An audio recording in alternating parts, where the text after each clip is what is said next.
आपका interpersonal communication करा दिया था, उसमें एक लेक्चर की और नीड है, ठीक है। तो हम लोग करेंगे क्या कि इसको समझ लेंगे, ठीक है, इसको पूरा आपको समझा देंगे कि आपको इसमें करना क्या है। सारे टर्म्स, इसमें टर्म्स इंपॉर्टेंट है, तो सारे करके हम ऐसे समझ लेंगे, ठीक है। और इसके बाद मैं आपको एक्सरसाइज दे दूँगा, ठीक। और जब तक आप लोग एक्सरसाइज करोगे एक दिन, तो उसी बीच में हम लोग कम्युनिकेशन को फिनिश करके कम्युनिकेशन की एक्सरसाइज करा देंगे, इंटरपर्सनल कम्युनिकेशन, ठीक है। तो पहले इसको समझ लेते हैं कि आखिर कॉम्प्रिहेंशन है क्या, ठीक है। तो कॉम्प्रिहेंशन के टोटल कितने क्वेश्चन मिलेंगे? अभी 27 आ रहे हैं। पहले तो क्या है, संख्या बढ़ती घटती रहती थी, लेकिन 2022 के बाद फिक्स संख्या हो गई 27, ठीक है। और आपको पता है यूपीएससी की बात करें तो टोटल सी सेट में कितने क्वेश्चन होते हैं? नहीं, टोटल 80 में 27 क्वेश्चन तो ये मिल जाएंगे, ठीक है। तो अगर 80, तो अगर हम देखें तो 27 क्वेश्चन तो यही मिल जाएंगे, मतलब 1/3। और आपको पता है कि सी सेट क्वालिफाई करने के लिए 1/3 मार्क्स की ही जरूरत है, ठीक है। या हम कहें जिनको, देखो आपको पता है मैथ, रीजनिंग और कॉम्प्रिहेंशन का सिस्टम होता है कि नहीं, क्लियर ना। अगर हम मैथ रीजनिंग कर ले जाएंगे तो इसको न छो, ठीक है, तो काम हो जाएगा, ठीक है। अगर हमने कहा कि थोड़ा थोड़ा आता है तो अभी चल जाएगा। यार सी सेट क्वालिफाई करना आसान सी बात है कि अगर हम बात करें, हमें मैथ थोड़ी सी आती है, थोड़ी सी रीजनिंग, थोड़ा सा कॉम्प्रिहेंशन, तो अपना सी सेट निकल जाएगा। हमने कहा आपको मैथ नहीं आती, रीजनिंग आती, लेकिन कॉम्प्रिहेंशन भी सीख लोगे तो आसान से हो जाएगा, ठीक है। वो हमने कहा अगर कॉम्प्रिहेंशन बिल्कुल भी नहीं आता, ठीक है, हमें रीडिंग पैसेज बिल्कुल नहीं आ पा रहे, ठीक है, या समझ में नहीं आ रहा क्या है, तो मैथ रीजनिंग में काम हो जाएगा, मतलब सी सेट क्वालिफाई कर जाओगे, ठीक है, तो बहुत ईजी हो जाता है, ठीक है। परेशान बिल्कुल नहीं होना। इसमें क्या है कि होता क्या है कॉम्प्रिहेंशन, तो इसमें सीधी सी बात करें कि हमें एक पैसेज मिलता है, ठीक है। पैसेज क्या होता है? पैसेज आपका किसी सब्जेक्ट से रिलेटेड हो सकता है, ठीक है। जैसे अगर हम कहें कि इसको अगर सॉल्व करना है आपको, ठीक है, तो सेम ऐसे समझो कि एक अनसीन पैसेज, अनसीन पैसेज कहते हैं वैसे अगर हम कहें इसे, तो अभी बड़े हो गए तो कॉम्प्रिहेंशन, छोटे थे तो अनसीन पैसेज कहते थे, जैसे 9th-10th की बात करें। अनसीन पैसेज का मतलब पहले ना देखा हुआ एक पैसेज, जो हमारे पास ऐसा होगा कि उसका पता पहली बार दर्शन देना है, ठीक है, और हमें उसे पढ़ना होता है। अब बात आती है पढ़ के आखिर हम करेंगे क्या? तो जब पढ़ेंगे तो हमें पढ़ने के साथ साथ ऐसी स्किल अपने अंदर डेवलप करनी है, कम से कम वो पैसेज समझ में आए कि आखिर उसमें लिखा क्या है, आखिर किस बारे में बोला गया, ठीक है। समझ में आती है ना आपको बातें, ठीक है, क्लियर ना। ऐसा तो नहीं किसी को बातें समझ में नहीं आती। जैसे फॉर एग्जाम्पल, जैसे हमने कहा एक बहुत लापरवाह निठल्ला टाइप का एक लड़का, ठीक है, कुछ नहीं करता, इधर उधर मटर गश्ती करता रहता है, बाइक चलाते घुमाते रहता है इधर उधर, ठीक है। अब एक सज्जन पुरुष उसके पास आते हैं, कहते अहो भाग हमारे, जो आपके दर्शन हो गए, हमने ऐसा विद्वान लड़का कतई नहीं देखा, ठीक है, आपके दर्शन हो गए, बहुत अच्छी बात है, सबको ऐसी मतलब ज्ञान प्राप्त हो कि आपके जैसा बने, ठीक है। इतना कह के वो चला, तो इसके मतलब में वो लड़का भी बड़ा खुश हो गया कि देखो मेरे बारे में कितना अच्छा अच्छा बोल रहे। तो इसमें तुम लोगों को समझ में आ रहा होगा कि वो क्या करके गया है, क्या करके, क्या इसके बारे में अच्छा अच्छा बता के गया है, इसकी बुराई करके गया है, या इसकी अच्छाई बता के गया। तो ऐसे करके हमें समझ में भी आना चाहिए कि धीरे से वो क्या है, धीरे से बेइज्जती खराब कर गया हमारी, ठीक है।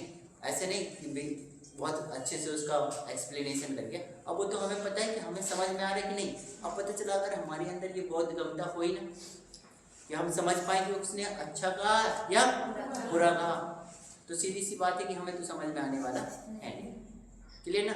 तो जब हमारे अंदर ऐसी स्किल होगी कि लेखक ने जो हमें कॉम्प्रिहेंशन दिया है, जो पैसेज दिया है, उसमें आखिर लिखा क्या है, ये हमें समझ में आना चाहिए, ठीक है ना। बात समझ में आ गई कि क्लियर सी बात कि यहाँ पे हमें चीज़ें समझ में आएंगी तब हम क्वेश्चन का आंसर दे पाएंगे।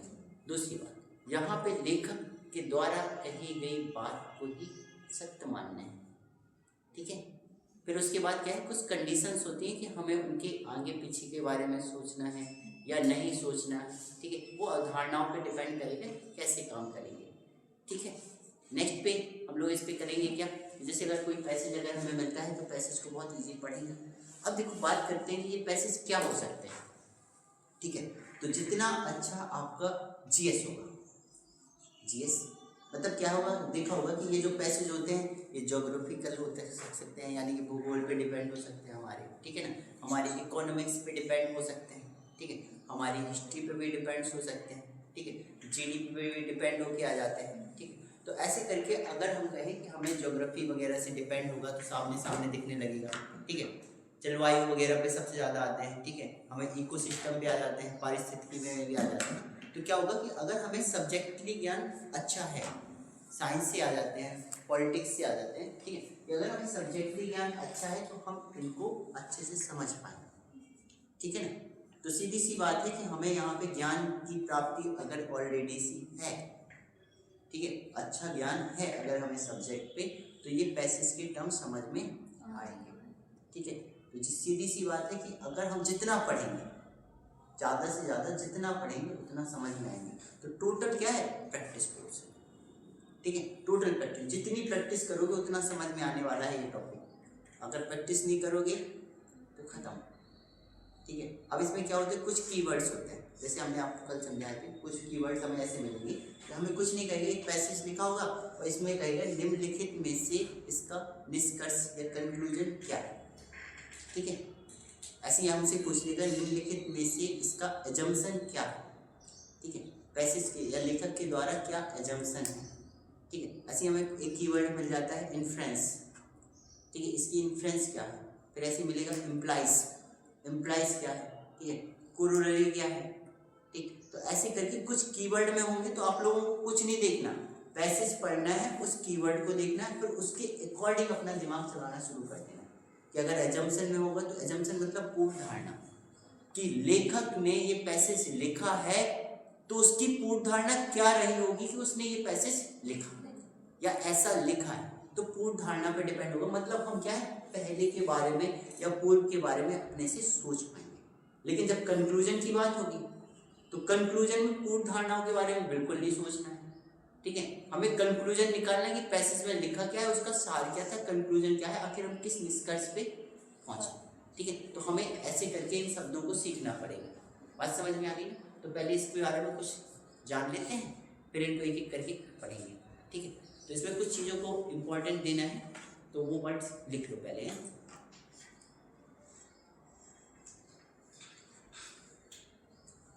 तो सबसे पहले लिखो यूजुअली, इंग्लिश में लिखवा दूँ थोड़े वर्ड, लिखो usually, unseen to see, unseen to you, usually unseen to you, ठीक है। ये कॉम्प्रिहेंशन आपके लिए कैसा होगा, सामान्यता अनदेखा होगा, ठीक है।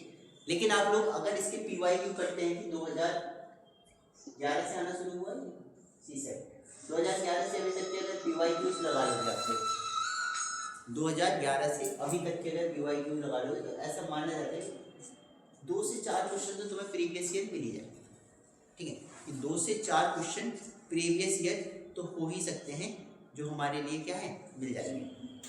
क्लियर सी बात है, ये हो जाते हैं कि अगर हमने 2011 से सारे पीवाईक्यू लगा लिए, अब पीवाईक्यू का मतलब प्रीवियस ईयर क्वेश्चन, ठीक। अब अगर हम प्रीवियस ईयर 2011 से लेकर अभी तक के लगाएंगे तो एवरेज अगर मान के चलें 20 क्वेश्चन, कहते पहले की संख्या कम आती थी थोड़ा सा, कि अगर एवरेज मान के चलें 20 क्वेश्चन तो कितने साल हो गए, 15 साल लगभग, ठीक है। तो कम से कम हमें 300 क्वेश्चन तो मिल ही जाएंगे, ठीक है। अगर 300 क्वेश्चन की अच्छे से प्रैक्टिस कर लोगे तो इतना समझ में आ जाएगा कि आखिर हमें पैसेज के अकॉर्डिंग कैसे कैसे काम करना, ठीक है। तो हमें क्या है, पीवाईक्यूज पे काम भी कर लेंगे, ठीक है। मैं आपको पर्याप्त प्रैक्टिस करा देंगे, ठीक है। आपको कुछ हम भेज देंगे मोबाइल में, ठीक है। तो मोबाइल में पैसेज ऐसे सॉल्व कर लेना, बुक्स भी आपको अवेलेबल है लाइब्रेरी में, तो बुक्स भी देख लेना। नेक्स्ट पे लिख लो, इसमें सेकेंड पॉइंट हमें बहुत इंपॉर्टेंट है, लिख लीजिए, ability to understand what you listen and read, ability to understand,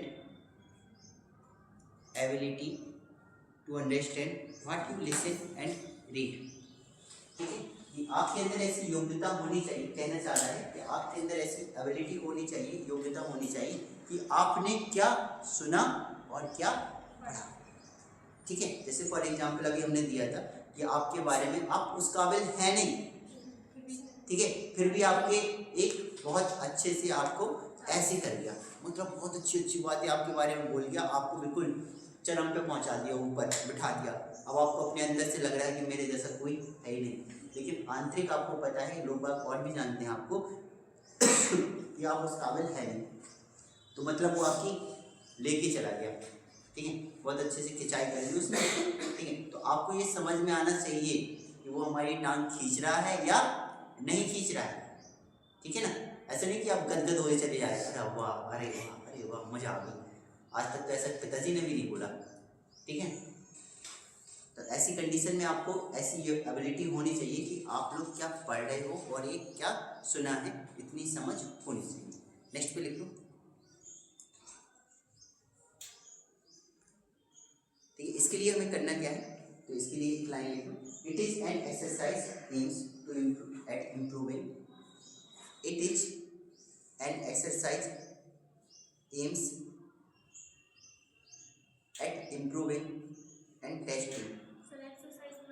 exercise aims मतलब जो आपने अपना एम बनाया हुआ है, ठीक है, at improving and testing one's ability, improving and testing one's ability to understand the language, to understand the language.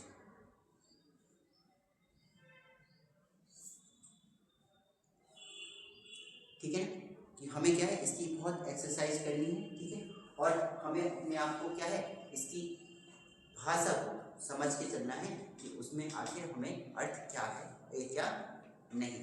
ऐसी एबिलिटी भी हमें अपने आप जनरेट करनी पड़ेगी कि उसकी भाषा कैसी है, क्या कहना चाह रहा है, क्या नहीं कहना चाह रहा है, ठीक है। ये कॉम्प्रिहेंशन का अगर हम कहें सार टोटल, कि आखिर कॉम्प्रिहेंशन आपका है क्या, काम कैसे करना है, ये सारी चीज़ें, ठीक है। तो कॉम्प्रिहेंशन आपका एक अनसीन पैसेज होता है जो आपने पहले कभी नहीं देखा होता है, और आपके अंदर जब कोई अनदेखी चीज़ होती है तो सीधी सी बात है उसके बारे में हमने या पहले कभी सुना, ठीक है, तो जल्दी समझ में आता है, ठीक है। अगर नहीं भी सुना है तो हम कहेंगे अगर हमें शब्द का अर्थ अच्छे से आता है तो हमें मीन्स समझ में आ जाएगा कि आखिर लेखक हमसे चाह क्या रहा है, ठीक है, कि वो बताना क्या चाहता है और हमने समझा, ठीक है। तो अच्छे, जितनी अच्छी एबिलिटी होगी हमारे पैसेज समझने की, उतने अच्छे से पैसेज समझ में आएगा। उसके लिए हमें करना क्या है, उसके लिए हमें एक्सरसाइज करनी है, प्रैक्टिस करनी है, ठीक है, ढेर सारे टेस्ट देने हैं, तो आप लोगों का अपने आप इम्प्रूव होता चला जाएगा, ठीक है। इसके लिए बहुत अच्छा काम होता है कि आप लोग अगर इंग्लिश से देना है तो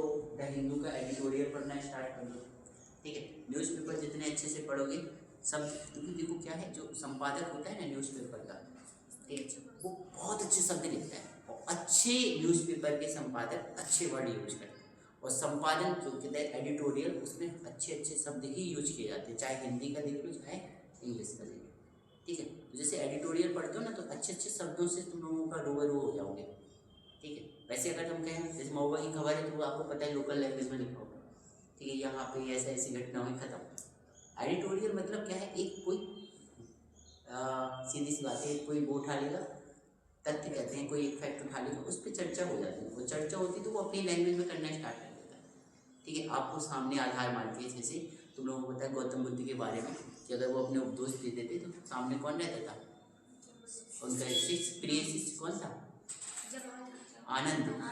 जमाली कहाँ से आ गया, ठीक है। तो अगर हम कहते थे आनंद, तो हर उपदेश ऐसे देते थे, हे आनंद ऐसा ऐसा कहा जाता है, ठीक है। तो ऐसे ही सोच के चलते हुए एडिटोरियल जो लेखक होता है वो आपको समझाना चाहता है, तो यहाँ पे सब कुछ अपने आप को बैठा के हम लोग समझना शुरू कर दें तो बहुत अच्छे से समझ में आ जाता है, ठीक है।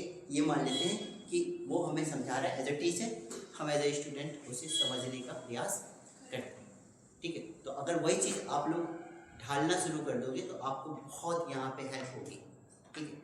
नेक्स्ट पे इसके बारे में कुछ लिख लो, देखिए, कॉम्प्रिहेंशन पैसेज को हल करने के लिए जरूरी स्किल, कॉम्प्रिहेंशन या पैसेज को हल करने के लिए जरूरी स्किल,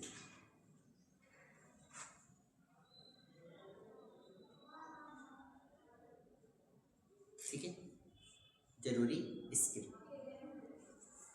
फर्स्ट पॉइंट में basic understanding, basic understanding, basic understanding of, basic understanding of geography. ठीक है, ज्योग्राफी मतलब भूगोल का बेसिक ज्ञान होना चाहिए। Geography, environment, geography, environment, ecology, geography, environment, ecology, polity, polity,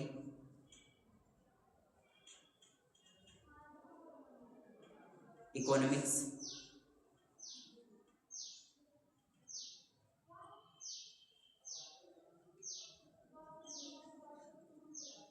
agriculture,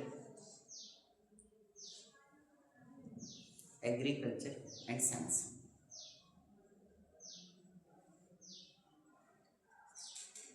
and science clear कि अगर हमें ये बेसिक ज्ञान है इन सब्जेक्ट्स के बारे में तो हमें चीज़ें थोड़ा सा जल्दी समझ में।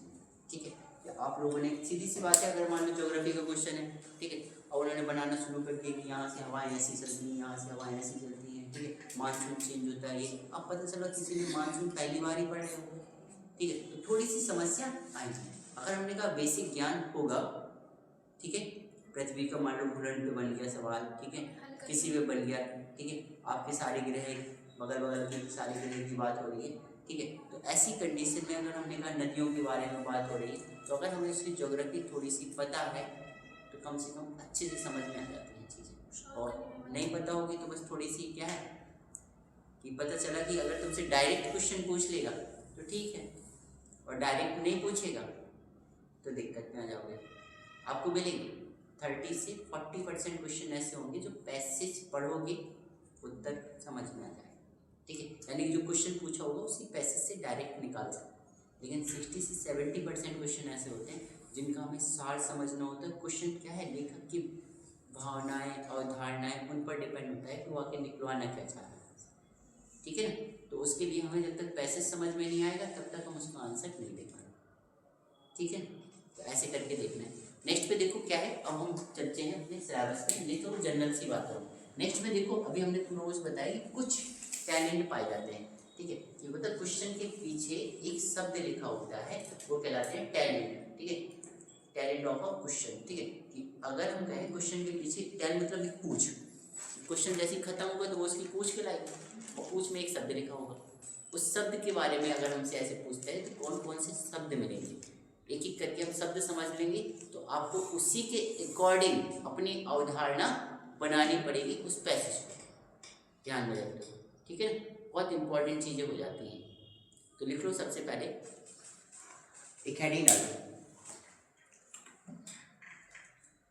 देखिए common talent of the question, heading डालो common talent of the question,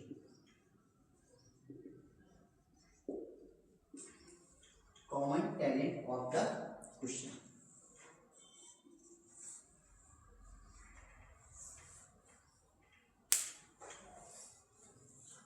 ठीक है। कैसे कैसे कॉमन टैलेंट मिलेंगे तो एक एक करके इनके बारे में पहले पॉइंट बाय पॉइंट लिख लो और फिर हम इनको डिटेल से पढ़ेंगे, ठीक है। तो लिखो, फर्स्ट पॉइंट लिखो, सर्वाधिक महत्वपूर्ण निहितार्थ, सर्वाधिक महत्वपूर्ण निहितार्थ, निहितार्थ मतलब श्रेष्ठ बोलते हैं, श्रेष्ठ, निहितार्थ श्रेष्ठ ऑब्लिक करके लिख लो, श्रेष्ठ रूप से निहित करता है, श्रेष्ठ रूप से निहित करता है, ठीक है। इसको कोष्टक में लिखिए ना, best implies,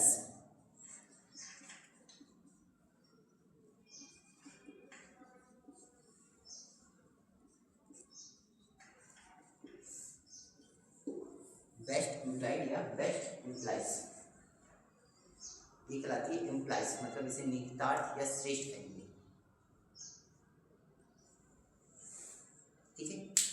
next second word लिखो, पूर्ण धारणाएं। सेकेंड में हम लोग पढ़ेंगे पूर्व धारणाएं। पूर्व धारणाएं, इसे हम लोग बोलते हैं अजम्पशन। अजम्पशन,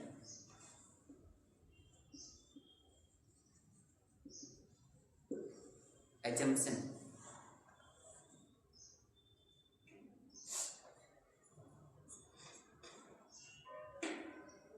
नेक्स्ट पे लिखो सर्वाधिक, सर्वाधिक तर्कसंगत और विवेकपूर्ण निष्कर्ष।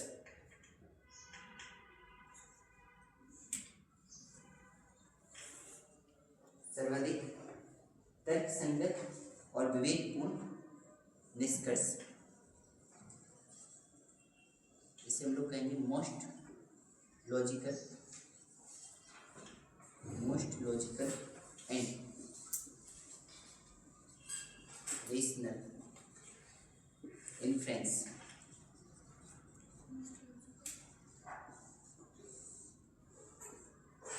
या इम्प्लीकेशन। ठीक है, most logical and rational inference या इम्प्लीकेशन। ठीक है, ये हो जाएगा आपका सर्वाधिक तर्कसंगत या विवेकपूर्ण निष्कर्ष।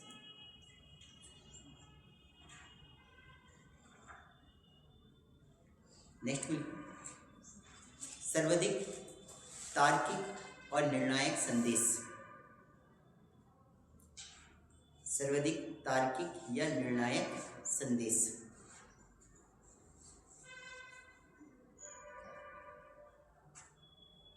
ठीक है, इसे हम लोग बोलेंगे most logical and crucial message. Most logical and crucial message.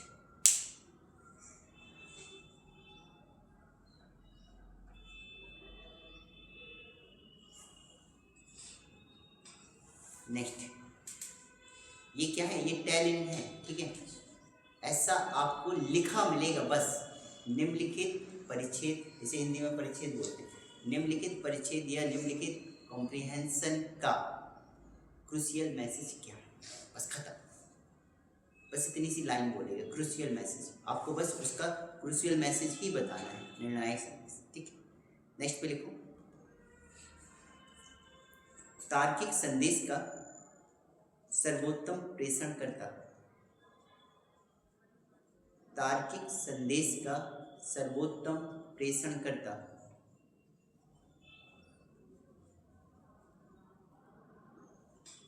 तार्किक संदेश का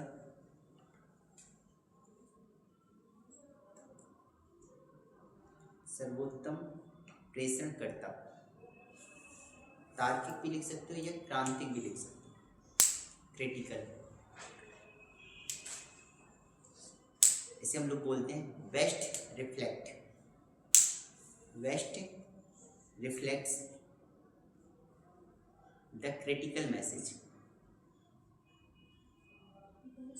waste reflect the critical message. ठीक है, कि क्रांतिक संदेश का सर्वोत्तम प्रेषण करता क्या है। ठीक है, नेक्स्ट में लिखो मूल भाव को सर्वोत्तम रूप से दर्शाता है। मूल भाव को सर्वोत्तम रूप से दर्शाता है। ठीक है, बस ऐसे मिलेगा। निम्नलिखित परिच्छेद का मूल भाव सर्वोत्तम रूप से क्या दर्शाता है, बस इतनी सी लाइन लगेगी। ठीक है, तो मूल भाव को सर्वोत्तम रूप से दर्शाता है, इसे हम लोग बोलेंगे best reflects the crux. The crux, CRUX। इतना वर्ड भी मिलता है हमें पेपर में। पूरा नहीं कहेगा तो सीधे कहेगा इस पैसेज की क्रक्स क्या है। ठीक है, हिंदी में बोलते हैं से, क्रक्स को हिंदी में बोलते हैं मर्म। आप लोग याद रखना एक बात हमारे ध्यान से, जब भी इसे प्रश्न को सॉल्व करो तो हमेशा इंग्लिश वर्ड देखना ही देखना है क्वेश्चन का, क्योंकि देखो क्या है, हिंदी में वो कुछ भी लिख देगा। ठीक है, लेकिन इंग्लिश मीन्स वही होगा।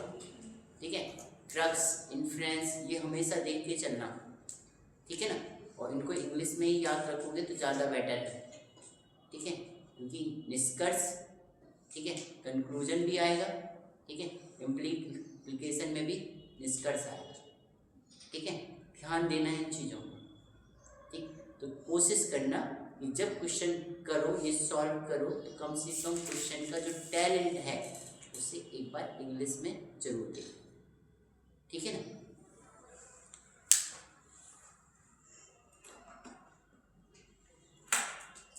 नेक्स्ट में लिखो सर्वोत्तम सार, ठीक है। इसे हम लोग बोलते हैं बेस्ट समरी या सम्स अप, शॉर्ट में बोल देते हैं सम्स, बेस्ट सम्स अप, ठीक है। कहते नहीं लास्ट में लिखा रहता है इसका सबसे अच्छा सारांश क्या है, ठीक है। सारांश बताइए लेखक क्या कहना चाहता है, ठीक है, ठीक है। वो एक लाइन में पूछता है, ठीक है, कि किस बारे में संकेत कर रहा है, ठीक। ये सारी चीज़ें हो जाती हैं। सर्वोत्तम सार क्या है। नेक्स्ट में लिख लो उप सिद्धांत को बेहतर दर्शाता है, उप सिद्धांत को बेहतर दर्शाता है। इसमें लिख लेना बेस्ट रिफ्लेक्ट्स द कोरोलरी,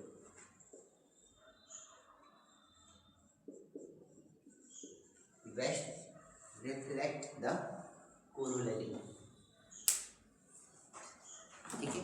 हमें इन शब्दों के बारे में ध्यान रखना है, इन शब्दों के बारे में हम लोग चर्चा करेंगे कि आखिर हमें इन शब्दों में कैसे कैसे दिमाग लगाना है। तो अभी तो शब्द हो गए, ठीक है।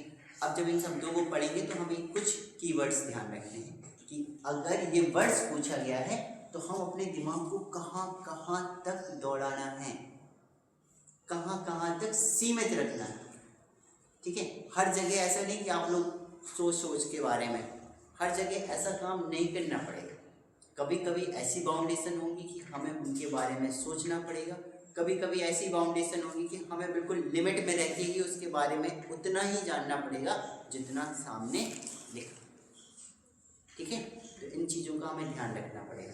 तो सबसे पहले हेडिंग डालो कंक्लूजन, सबसे पहले हेडिंग डालो कंक्लूजन,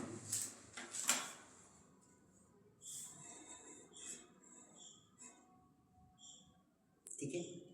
अब मान लो सपोज कि कोई हमें पैसेज दिया गया है, उसमें कह रहा है इस पूरे पैसेज का कंक्लूजन क्या है, सार क्या है। अब जब सार पूछा है तो हमें किन किन चीज़ों के बारे में सोचना पड़ेगा या किन किन चीज़ों को ध्यान में रखना पड़ेगा या उस पैसेज की कौन कौन सी बातें हमें समझनी पड़ेगी, ठीक है ना, कि हम कंक्लूजन तक पहुंच जाएं, ठीक है। तो लिखो फर्स्ट पॉइंट में पैसेज में फैक्ट्स, पैसेज में फैक्ट्स एविडेंस, पैसेज में फैक्ट्स एविडेंस और ऑब्जर्वेशन पर आधारित, फैक्ट एविडेंस ऑब्जर्वेशन पर आधारित ओपिनियन पब्लिक जजमेंट है, ऑब्जर्वेशन पर आधारित ओपिनियन पब्लिक जजमेंट है,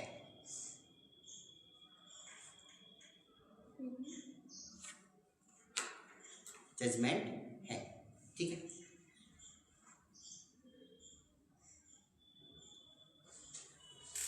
बात समझ में आ गई कि हम लोग पैसेज की फैक्ट के बारे में जानेंगे, एविडेंस के बारे में जानेंगे, ऑब्जर्वेशन के बारे में जानेंगे और तब जाके हम उसके किस पे पहुंचेंगे, जजमेंट, तब हम उसके ओपिनियन पे पहुंचेंगे कि हम कैसा ओपिनियन है, ठीक है। सेकेंड बात इस पे क्या ध्यान रखती है, इसमें लिख लो no outside knowledge, no outside knowledge, no outside knowledge. इसका मतलब हमें किसी भी बाहर के ज्ञान को शामिल नहीं करना, हमें केवल उतने ही तक सीमित रहना है जितना कि पैसेज में कहा है, पैसेज में जो फैक्ट्स दिए गए हैं वहीं तक सीमित रहना है इसके पहले के बारे में, बाहरी ज्ञान के बारे में, इनके बारे में कतई हमें नहीं सोचना, ठीक है ना। हम वहीं तक सीमित रहेंगे जितना फैक्ट, एविडेंस, ऑब्जर्वेशन हमें पैसेज से मिलेगा। क्लियर सी बात ना। नेक्स्ट पे लिखो, पैसेज में दी गई इंफॉर्मेशन के आधार पर ही डिराइव करना है। पैसेज में दी गई इंफॉर्मेशन के आधार पर ही डिराइव करना है।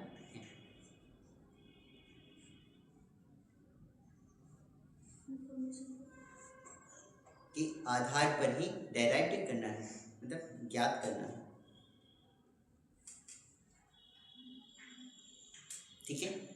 बात समझ में आ गई। आउटसाइड नॉलेज बिल्कुल नहीं, सिर्फ पैसेज इंफॉर्मेशन तक ही हम सीमित रहेंगे, ठीक है। अब कंक्लूजन में बता दी अपनी औकात कहाँ तक है, हमें कहाँ तक जाना है, कहाँ तक नहीं जाना, ठीक है। ये ध्यान रखना है इन बातों को, बहुत इंपॉर्टेंट है जो हम कह रहे हैं, ठीक है।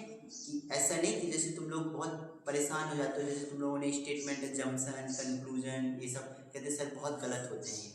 ये गलत तब होते हैं जब हम बाहरी ज्ञान को इस स्टेटमेंट में शामिल करना शुरू कर सकते, तभी गलती हो जाती है। जैसे कुछ क्वेश्चन बनते हैं ना कि कुछ कुत्ते गधे हैं, अब तुमसे तो उसने बोल दिया कि कुछ कुत्ते गधे हैं, अब तुम से दिमाग लगाने लगे कोई कुत्ते गधे कैसे हो सकते, और गधा कुत्ता कैसे हो सकता है, कुत्ते की प्रजाति गधे में कैसे आ सकती है। अब पता चला इसमें सोचना शुरू कर दिया, खत्म। अरे भाई कुत्ते को गधा बोला है, मान भाई टीचर बोल देता है स्टूडेंट को भी गधा, तो क्या स्टूडेंट गधा हो जाता है? उसका स्वरूप गधे जैसा, उसकी क्रियाकलाप गधे जैसे, है ना। अब गधे मतलब बहुत आलसी, पढ़ने लिखने बिल्कुल नहीं, वो अपना कुछ भी नहीं करता, पढ़ा रहता है। सेम वैसे उसी प्रजाति में भी कुछ विद्यार्थी भी आ जाते हैं, ठीक है।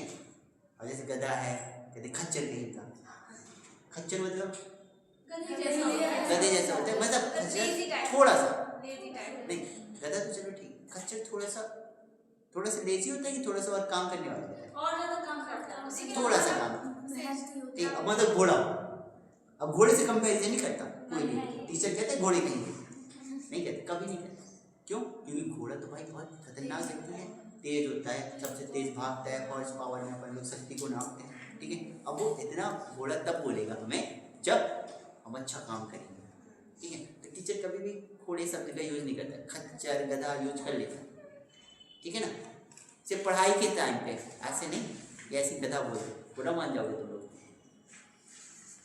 ठीक है। ये तुम्हारे संवेग को हनन करने लगेगा, आवेग उत्पन्न होने लगे, भाव उत्पन्न होने लगे, लोग गधा कह रहा है, ठीक है। लेकिन पढ़ते समय टीचर की बातों का बुरा नहीं माना जाता है, इसलिए टीचर यूज भी कर लेता है गधा, ठीक है। तो वो सब चीज़ें होती रहती हैं। तो हमें क्या है, हमें उनके बाहर के ज्ञान के बारे में कतई विश्वास नहीं करना, उनके बारे में सोचना भी नहीं है अगर हमसे कंक्लूजन पूछा जाए, ठीक है ना। बात क्लियर ना, समझ में आ गई बात कि कंक्लूजन में हमें क्या क्या करना है। हम पैसेज के फैक्ट्स पर, एविडेंस पर, ऑब्जर्वेशन पर, ठीक है, पैसेज की इंफॉर्मेशन पर ही सीमित रहेंगे, हमें इनके अतिरिक्त और कोई किसी के बारे में सोचना नहीं, आउटसाइड नॉलेज बिल्कुल नहीं लगाना, ठीक। नेक्स्ट पे लिखो, पैसेज में कंक्लूजन डायरेक्टली और इनडायरेक्टली दिया होता है। पैसेज में कंक्लूजन डायरेक्टली तथा इनडायरेक्टली दिया होता है,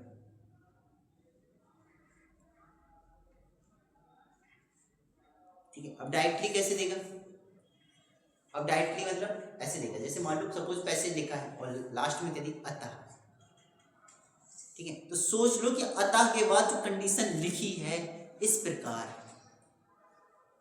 इन शब्दों के बाद जो कंडीशन लिखी है वहीं पे उसका कंक्लूजन छुपा होगा, वहीं से निकाल। जैसे हम लोग एप्लीकेशन लिखते हैं तो कहते हैं अतः आपसे निवेदन है कि हमारा काम जल्दी से करें, ठीक है, मैं आपका आज्ञाकारी शिष्य, मैं आपका आज्ञाकारी समथिंग, कुछ भी एप्लीकेशन में यूज करते हो ना ऐसे, ठीक है। तो लास्ट लाइन लिखते हैं ना, ठीक है, तो लास्ट लाइन और पहली लाइन की डिनोट कर देती है कि भाई उसका कंक्लूजन है क्या, आखिर वो हमसे क्या चाहता है, क्या कहना चाहता है, ठीक है। तो हमें कुछ ऐसे शब्द कीवर्ड पकड़ के रखना है कि कंक्लूजन निकालना है। तो अतः इस प्रकार अगर ये यहाँ मिलते हैं तो हमें इन लाइनों पे विशेष ध्यान देना है, ठीक है।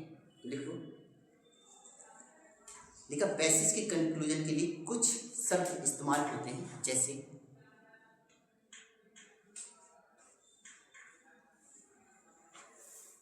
कुछ शब्द इस्तेमाल होते हैं जैसे अतः, इस प्रकार, ऐसे में,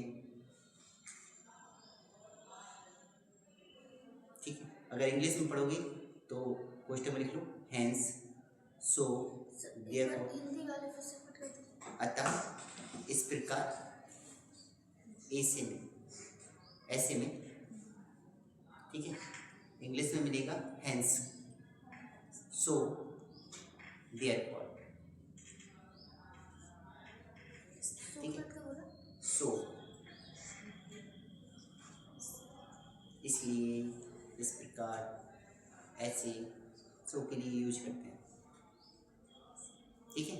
ये हमें कुछ वर्ड्स मिलेंगे तो हमें ये ध्यान रखना। एक और पॉइंट लिख लो, what and why, what and why, हाँ last point, what and why passage के अंत में लगाकर, व्हाट एंड व्हाई पैसेज के अंत में लगाकर कंक्लूजन निकलता है, ठीक है। एक तो क्या डायरेक्टली हमें ये शब्द मिल जाएंगे, अगर नहीं मिल रहे तो हम व्हाट एंड व्हाई लगा के भी पैसेज का कंक्लूजन निकाल सकते हैं। क्लियर सी बात ना। तो ये हमारा कंक्लूजन हो जाता है कि कंक्लूजन में हमें किन किन बातों पे ध्यान रखना है। तो हम पैसेज की इंफॉर्मेशन, फैक्ट, एविडेंस, ऑब्जर्वेशन तक सीमित रहेंगे, ठीक है। कंक्लूजन हमें डायरेक्टली एंड इनडायरेक्टली भी प्राप्त हो सकता है। कंक्लूजन के लिए कुछ कीवर्ड्स जैसे हैंस, सो, देयरफॉर, ठीक है, अतः, इस प्रकार, ऐसे में, ये सब मिलेंगे, ठीक है ना। इन चीज़ों को हमें विशेष ध्यान रखना है, कोई भी प्रकार का बाहरी ज्ञान नहीं यूज करना, ठीक है। ये कंक्लूजन के लिए विशेष ध्यान रखना, ठीक है। हम लोग पैसेज करेंगे कंक्लूजन के लिए, हम हर एक कीवर्ड के लिए एक एक पैसेज करेंगे, बहुत अच्छे से समझ लेंगे, ठीक है। नेक्स्ट में लिखो inference, heading down, inference,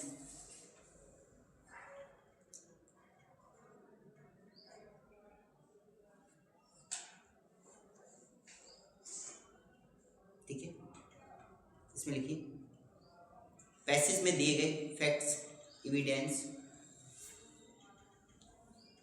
passage में दिए फैक्ट्स, एविडेंस, ऑब्जर्वेशन, ऑब्जर्वेशन पर ही डेराइव होता है, ऑब्जर्वेशन पर ही डेराइव होता है। लेकिन इसमें prior knowledge, prior knowledge, PRIOR, prior knowledge, experience,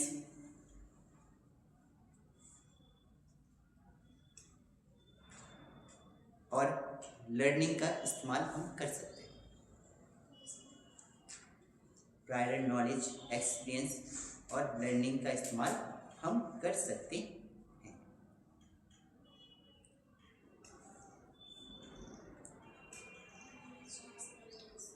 ठीक है। नेक्स्ट देखो इन्फ्रेंस, नेक्स्ट पॉइंट है inference, logical, illogical, inference, logical, illogical, comma, justified, unjustified, logical, illogical, comma, justified, unjustified,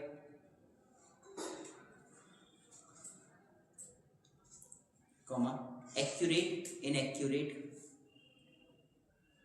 accurate, inaccurate, inaccurate, कुछ भी हो सकता है। Inference, logical, illogical, justified, unjustified, accurate, inaccurate, कुछ भी हो सकता है।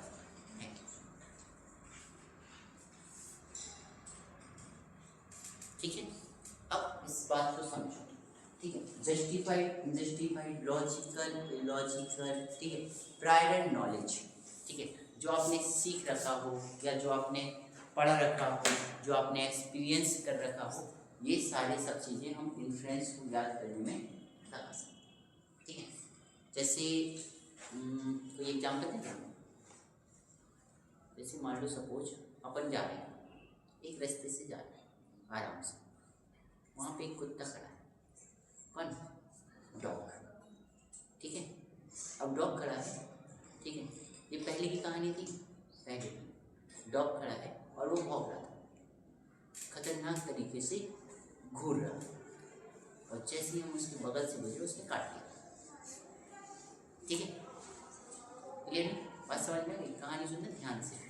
हम एक रास्ते पे, खाली रास्ते पे जा रहे थे, वहाँ पे एक कुत्ता था जो हमें देखकर भौंकता है, और हमें देखकर भौंकता है तो हमने सोचा कौन हमें जान पहचान का है, कौन हम यहाँ पड़ोसी है, रोज़ जानते हुए जाते हैं, या हमने किसी मारा धारा तो है, तो हम आराम से निकल रहे थे, लेकिन इसने अपनी जो इसका क्रियाकलाप है, जो इसकी एक्टिविटी है, इसने उस पर पीछे नहीं हटा, इसने आया हमारे पास काट दिया, ठीक है। और हम फिर काटने के बाद पता है कहते हैं 14 इंजेक्शन लगते हैं, अब तो कम लगने लगे हैं, ठीक, 3 इंजेक्शन, फिर वो सब बात की प्रोसेस हुई, ठीक है। ये हमने पहले सीखा कि अगर कुत्ता भौंक रहा है, अजीब शक्ल बना के हमारे पास देख रहा है, तो ये काट सकता है ना। आज हम आ रहे थे, एक कुत्ता वहीं खड़ा था, ठीक है, उसने हमें देखा, खतरनाक निगाहों से देख रहा था, भौंक भी रहा था, लेकिन हमें पढ़ाने तो आने था, ठीक है।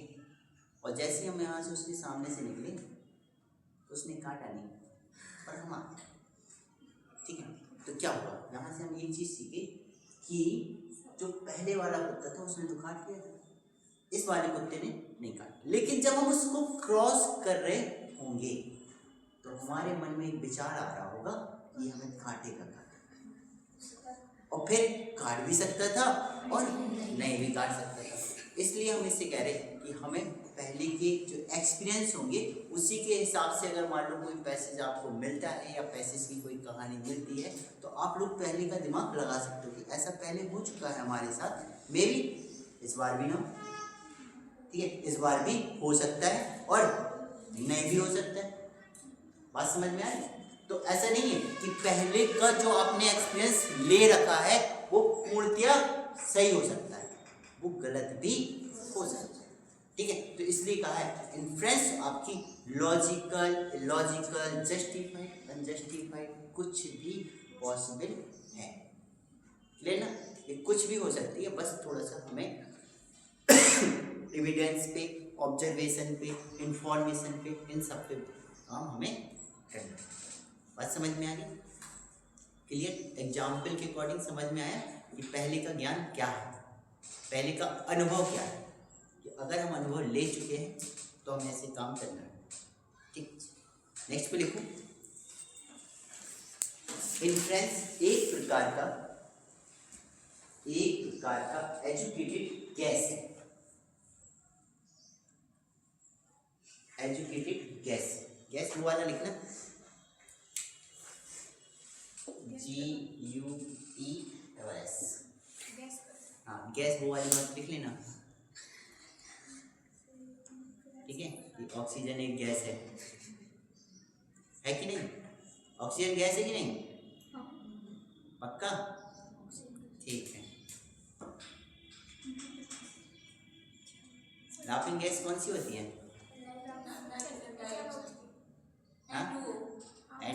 नाइट्रस ऑक्साइड,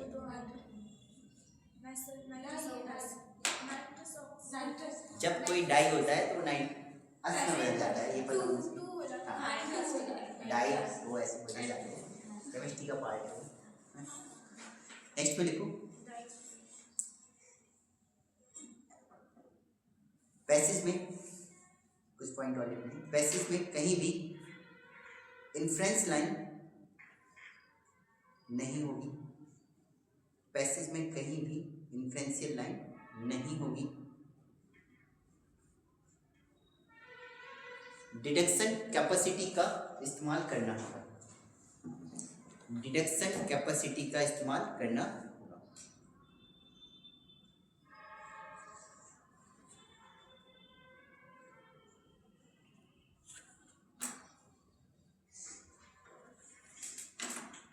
ठीक है, डिडक्शन कैपेसिटी, ठीक है, कि आप कितनी जल्दी इसको फाइंड कर सकते हो, इस पे काम करना है, डिडक्शन कैपेसिटी। ठीक है, अब डिडक्शन कैपेसिटी को देखो तुम लोग बहुत से एग्जाम्पल से समझ सकते हो।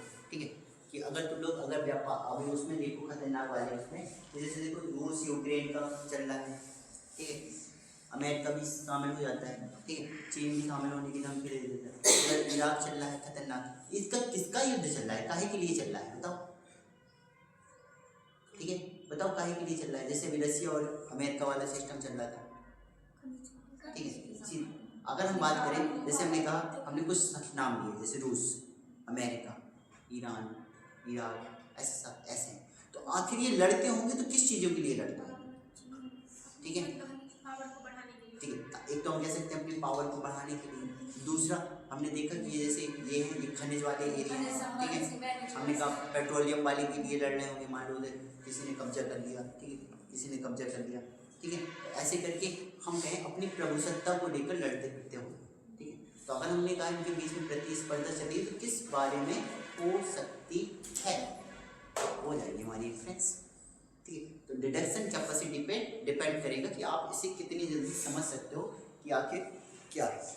ठीक है, जैसे अगर हम तुम्हारे ST लेना शुरू कर दें, मॉक टेस्ट लेना शुरू कर दें, तो हम कहेंगे पास में नज़दीक पेपर आ रहा, तभी इतने सारे टेस्ट कराए जा रहे हैं। ठीक है, हम तुम्हारी क्षमताओं को बढ़ाना चाहते हैं, it is a deduction capacity, कि जल्दी से समझो कि सर जी ने ये टेस्ट पे टेस्ट क्यों करा रहे हैं, इसका रीज़न क्या हो सकता है। ठीक है, तो हम कह सकते हैं कि भाई बहुत सी प्रैक्टिस करानी है, हमारा एग्जाम पास में आ चुका है, ये सारी सब चीज़ें समझना आपका डिडक्शन कैपेसिटी में आता है, ये आपका ऑब्जर्वेशन है। ठीक है, तो हमें उसी के अकॉर्डिंग काम कर देना। क्लियर बात, कोई दिक्कत,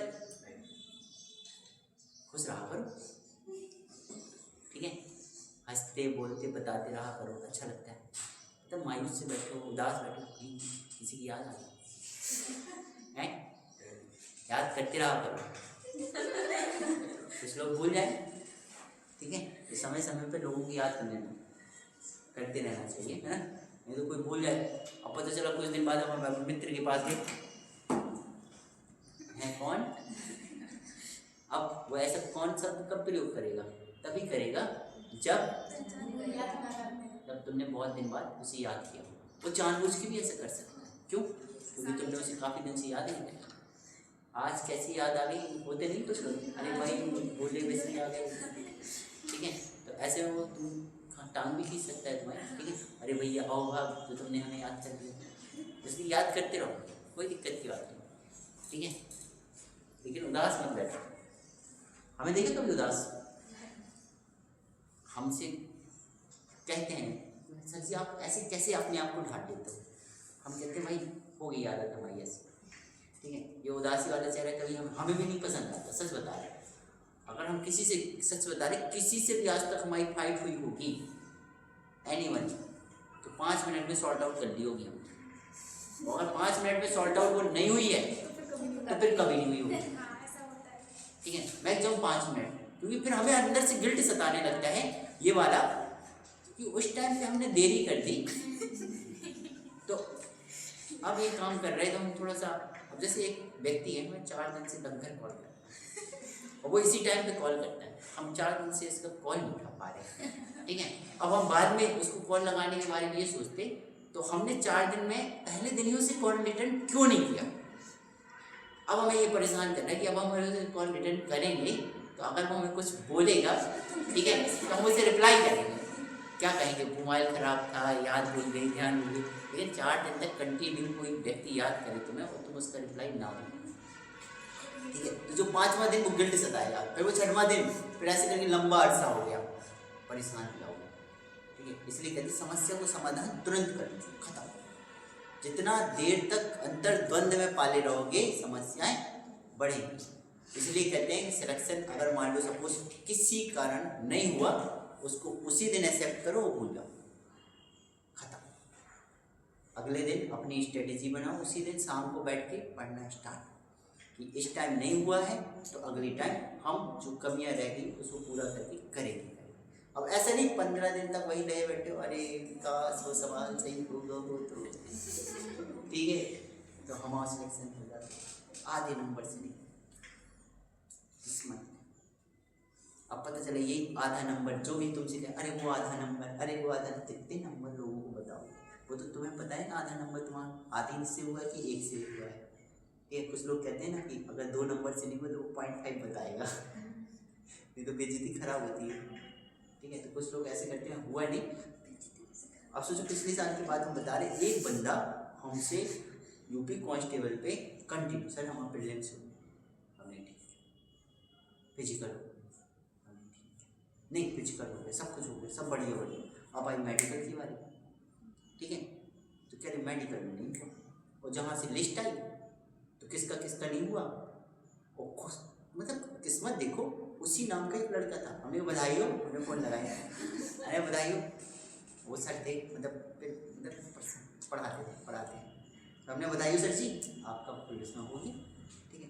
अरे वो नहीं हुआ यार हमारा, वो पता चला वो एक बार हाइट में बाहर हो गए, अभी पहली बार पास कर दिया, अभी हो गए। तो हमने कहा सर आपका दोस्त में क्वालिफाई में दिखा रहा है, आपका नाम नॉट क्वालिफाई में, सिर्फ 2 ही नाम है आज की डेट में, और वही में हो रहा है फिजिकल। अब फिर पता चला, हमने कहा चलो फिर हम खोज ही करता थोड़ा सा ज़्यादा हो जाते इन चीज़ों में। हमने फिर पता चला प्रीवियस रिजल्ट निकाला, उसमें उनका सर्च किया, नाम ही नहीं ऐसे एक लड़का था, उसने CGL में अपना नाम दिखा दिया, वो हमसे नहीं पढ़ा वो, ठीक है, लेकिन लाइब्रेरी आता था पढ़ने के लिए, ठीक है। तो उसने अपना नाम दिखा दिया कि मैंने CGL क्वालिफाई, मेंस क्वालिफाई, ठीक है, उसको अच्छी पोस्ट भी मिल गई, ठीक है, सब कुछ, एक इंटरव्यू बनवा दिया, तुम लोगों ने देखा होगा टेक्निकल हुआ है अपने यहाँ चलता है, ठीक है, उसने उसका इंटरव्यू बनवा दिया, छाप दिया, अब उसके शादी के रिश्ते आने लगे, ठीक है, बधाइयाँ, घर परिवार वालों को बधाइयाँ मिलने लगी, ठीक है। अब बधाइयाँ जब मिली तो उनके पिताजी आ गए, अब वो इधर रहते तो वो पिताजी गाँव में, पिताजी कह रहे भाई बता तो दो काहे में सिलेक्शन सिलेक्शन तो होगा, लेकिन ये तो बता दो काहे में भाव, हमको तो पता चले हम बता पाए किसी को, ठीक है। और फिर हमने क्या है, हमने कहा इसने मेंस और इतनी अच्छी पोस्ट के लिए भी कह रहा हमारा वेटिंग लिस्ट में हो गया, हमने CGL वेटिंग लिस्ट कब से दे दिया, ठीक है। तो हमने क्या उसका निकाला, उसका सब पूरा बायोडाटा हमने निकाला, वही लाइब्रेरी में पढ़ता था, तो पिता का नाम, आधार कार्ड सब निकाला, सब डिटेल निकाली, हमने रिजल्ट में सर्च किया, प्रीलिम्स में ही नाम नहीं है, मेंस कहाँ से दे दिया, ठीक है। तो वो इंटरव्यू छपवा दिया, आदमी पता नहीं, और फेमस होने के लिए ऐसे ऐसे लोग कितना गलत, ठीक है, ऐसे सिस्टम कर देते हैं। बहुत सी कोचिंग वाले ऐसे हैं जहाँ सिलेक्शन होता है, नहीं भी होता है, फिर भी बुला लेते आ जाओ, ऐसा एक स्टूडेंट हमारा हुआ पिछले साल, उसमें उसने वीडियो का इंटरव्यू दिया था, वीडियो में हुआ उसका सिलेक्शन, ठीक है। तो हमने तो उसका सिर्फ सिलेक्शन के लिए एक फोटो डाल दी, एक सर जी थे उन्होंने माल्यार्पण वगैरह कर मारा कोचिंग में उसका सब कुछ, ठीक है। तो ऐसी एक दिन उनसे बात हुई हमारी, ऐसी ऑफलाइन, मतलब सामने बैठ के, तो हमने कहा एक लड़का था आखिरी लड़का, उसका सिलेक्शन हुआ है, ठीक है, कह रहे हाँ वो तो हमारे गांव का पड़ोसी था इसलिए हमने बुला दिया था कोचिंग, और भी काम से तो 1.5 साल पढ़ा मैंने कहा हद होगी, मतलब कुछ भी, मतलब आदमी ये जानते तो है नहीं, फोटो चिपका दी, कोई पूछने वाला है, अरे इधर 10 फोटो हमने लगा दी, ये सिलेक्शन ये सिलेक्शन ये सिलेक्शन, तुम पूछोगे, तुम तो बस यही कहोगे सिलेक्शन, ठीक है। तो चलता रहता है, अपन लोग ऐसा नहीं करते, अपन लोग ऑथेंटिसिटी वाले हैं, चाहे 5 सिलेक्शन हो तो 5 दिखाएं, 10 सिलेक्शन हो तो 10 दिखाएं, आज तक कतई हमने ऐसा नहीं किया, ठीक है। तो लिख लो भाई, क्या लिखा था हमने, इन्फ्रेंस क्लियर हो गई, इन्फ्रेंस में हमें पैसेज की फैक्ट, एविडेंस, ऑब्जर्वेशन पे ध्यान रखना है। इसमें हम प्रायर एंड नॉलेज का यूज कर सकते हैं, प्रायर एंड लर्निंग का यूज कर सकते हैं, प्रायर एंड एक्सपीरियंस का यूज कर सकते हैं, इन सारी चीज़ों का यूज हम किस में करेंगे, इन्फ्रेंस में कर सकते हैं, ठीक है। इन्फ्रेंस आपका क्या हो सकता है, डायरेक्टली इनडायरेक्टली, यानी कि ये सारी चीज़ें हो जाती हैं, ठीक है। नेक्स्ट पे तुम लोग याद रखो, नेक्स्ट पे लिख लो एजम्पशन, नेक्स्ट हेडिंग डालो एजम्पशन,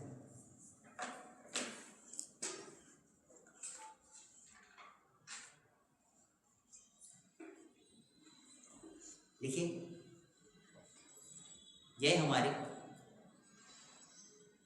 हमारे विश्वास प्रणाली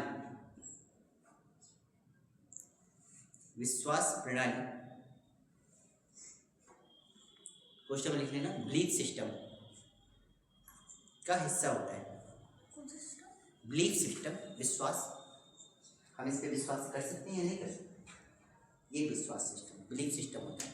ठीक, कि बिलीफ सिस्टम का हिस्सा होता है जिससे हमने सीखा होता है, और हम प्रायः क्वेश्चन नहीं करते।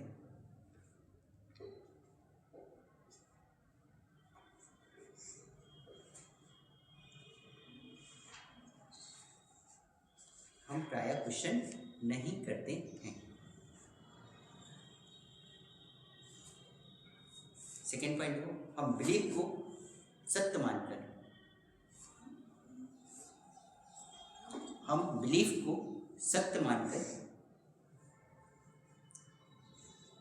हर चीज इंटरप्रेट करते हैं।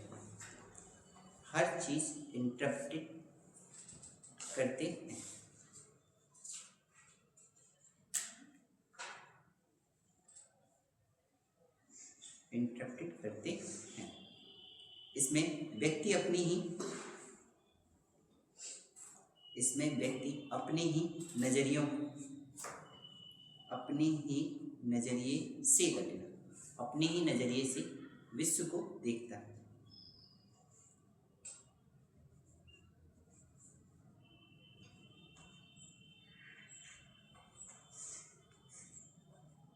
ठीक है, बात समझ में आई? अब देखिए उदाहरण के तौर पर हम ऐसे करें, जैसे फॉर एग्जाम्पल, इस पे भी एक एग्जाम्पल समझते हैं। जैसे आपका बिलीफ है भगवान है कि नहीं, ठीक है, तो जैसे आपके साथ कोई घटना घटित हो रही है, ठीक है, कोई भी चीज घटित हो रही है, तो आप लोग क्या कहते हैं, भगवान की इच्छा रही होगी, नहीं रही है। मान लो कोई सपोज तुम साइकिल से आ रहे हो, ठीक है, तो कह सकते हो भगवान जी ने क्या पता ये दिन हमारे लिए दिखाया हो, ठीक है, ऐसा आज का दिन था। बिलीफ सिस्टम, विश्वास करते हैं, अगर भगवान पर विश्वास करते हैं। कुछ ऐसे भी धार्मिक प्रवृत्ति के लोग होते हैं कि उन्हें छींक भी आती है, तो भगवान जी की इच्छा है, ठीक है, बात समझ में आ रही? इट इज अ धार्मिक प्रवृत्ति लोग। वामपंथी लोग क्या होंगे, वामपंथी लोग जो नास्तिक होंगे, जो नहीं जानते, ठीक है, जो धार्मिक आस्थाओं को नहीं मानते, तो उनका ट्रस्ट कैसा होता है, वो कैसी चीज़ों पे ट्रस्ट करते हैं, ठीक है, वो अपने कहते हैं कि ऐसा होना होगा, या ऐसा हमने काम किया है, इस वजह से ऐसा होगा, ठीक है, बात समझ में आई? तो यहाँ पे जो बिलीफ सिस्टम होता है वो डिपेंड करता है ह्यूमन मानसिकता, कि उसकी मानसिकता कैसी है, ठीक है, उसी के अकॉर्डिंग वो अपना बिलीफ सिस्टम बना लेता है, ठीक है, कि हमें कैसे कैसे पे काम करना है, कैसे कैसे पे नहीं करना है। तो इसके लिए कुछ एग्जाम्पल लिखो, तुम लोगों से उससे और क्लियर होता है, ठीक है, तो लिखो, उदाहरण लिखो। एग्जाम्पल को थोड़ा सा और डिटेल से समझ लेंगे, थोड़े से एग्जाम्पल की आवश्यकता पड़ेगी। जैसे पहले ये लिखो, धार्मिक व्यक्ति का लिख लो। धार्मिक व्यक्ति सभी समस्याओं का कारण इसी में एग्जाम्पल लिखो, एग्जाम्पल हेडिंग डालो, उदाहरण। धार्मिक व्यक्ति सभी समस्याओं का कारण किसे मानेगा, ईश्वर। सभी समस्याओं का कारण ईश्वर की इच्छा मान सकता है।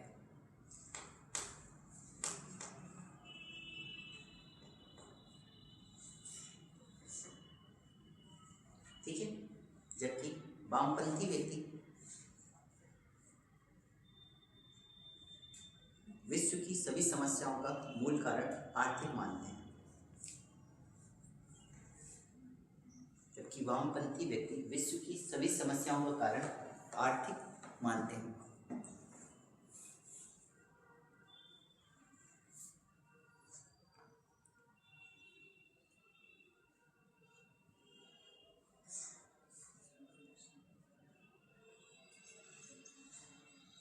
ठीक है,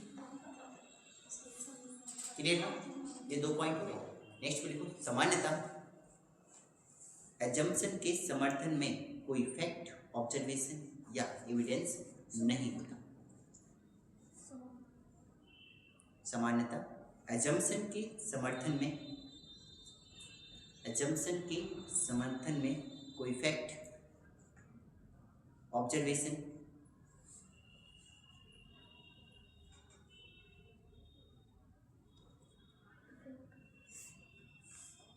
या एविडेंस नहीं होता।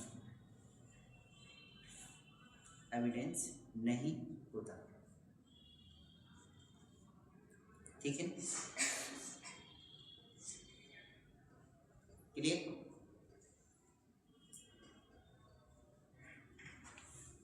ये हो जाएगा बिलीफ सिस्टम। ठीक है, और अगर उसने एविडेंस दे दिया, मान लो किसी और क्या कहते हैं एजम्पशन का उसने, लेखक ने, ठीक है, फैक्ट, एविडेंस देना शुरू कर दिया, तो क्या हो जाएगा? जैसे ही एजम्पशन का उसने फैक्ट, एविडेंस देना शुरू करेगा तो हम कहाँ पहुँच जाएंगे? कंक्लूजन। बात समझ में? कि पूर्ण धारणाओं का जैसे ही फैक्ट मिलना शुरू हो जाएगा वो क्या हो जाएगा? कंक्लूजन। ठीक है, जैसे तुम लोगों को पता है आध्यात्मिकता की कंडीशन में अगर हम बात करें तो पहले विश्वास करें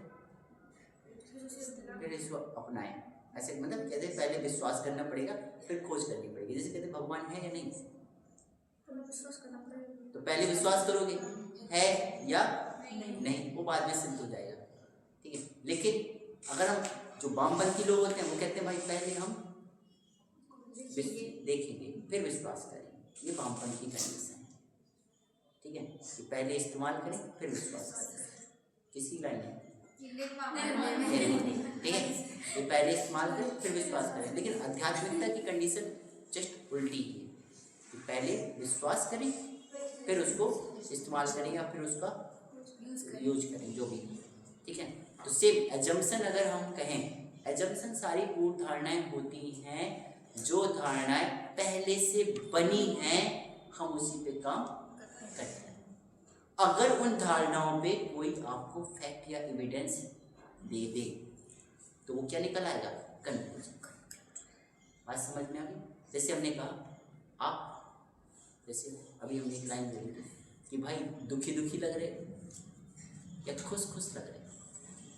अगर मान लो सपोज वो दुखी, तो दुख होने के पिछले सारे इशूज हो सकते हैं। ठीक है, फाइनेंशियल इशूज, फैमिली इशूज, पता चला पत्नी से लड़ के आया, ठीक है, पता चला किसी को कर्जा देना।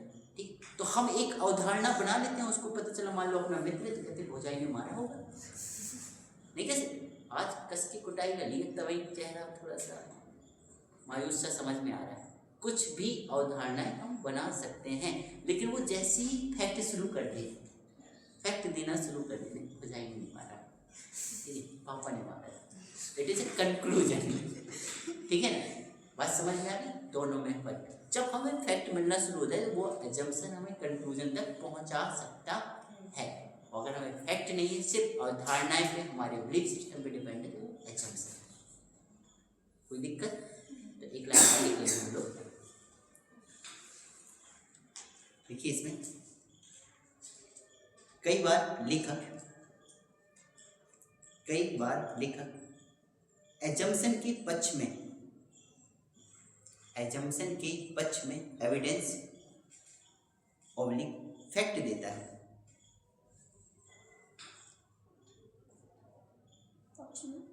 एविडेंस ऑब्लिक फैक्ट देता है,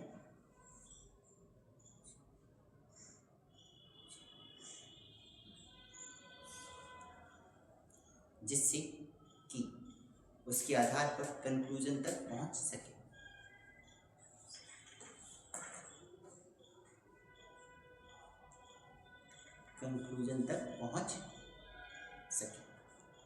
ठीक है,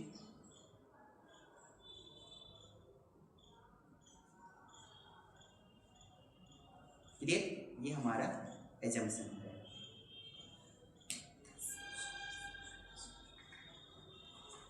नेक्स्ट हेडिंग आ गई इम्प्लाई।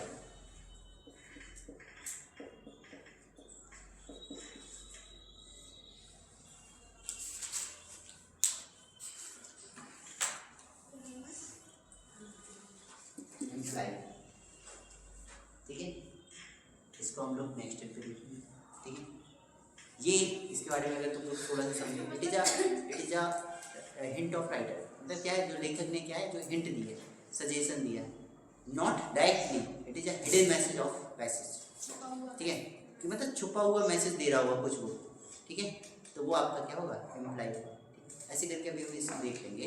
ठीक है, इतना रिवाइज करके आना, कल इस पर हम लोग शब्दों को पूरा करके आपका एक्सरसाइज स्टार्ट कर देंगे पैसेज। तो